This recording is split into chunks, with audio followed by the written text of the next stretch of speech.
విశాఖలో మందుబాబులు వీరంగం సృష్టించారు. NAD junction దగ్గర ట్రాఫిక్ పోలీసులపైన చిందులేశారు. ట్రాఫిక్ పోలీసులు నిన్న రాత్రి డ్రంక్ అండ్ డ్రైవ్ తనిఖీలు చేశారు. ఇంతలో బైక్ పై వచ్చిన మందుబాబులు పోలీసులపై వీరంగం సృష్టించారు. మత్తులో కాకీలపై చిందులు వేస్తూ పెద్దగా అరుస్తూ గలాటా చేశారు. నడి రోడ్డుపై కానిస్టేబుల్ పై చేయి చేసుకున్నారు. దీంతో వారిని అరెస్ట్ చేసి పోలీస్ స్టేషన్ కు తరలించారు.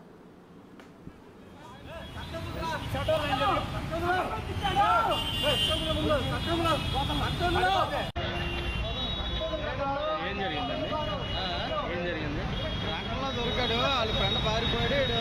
సీరియస్ అవుతుంది నా ఫ్రెండ్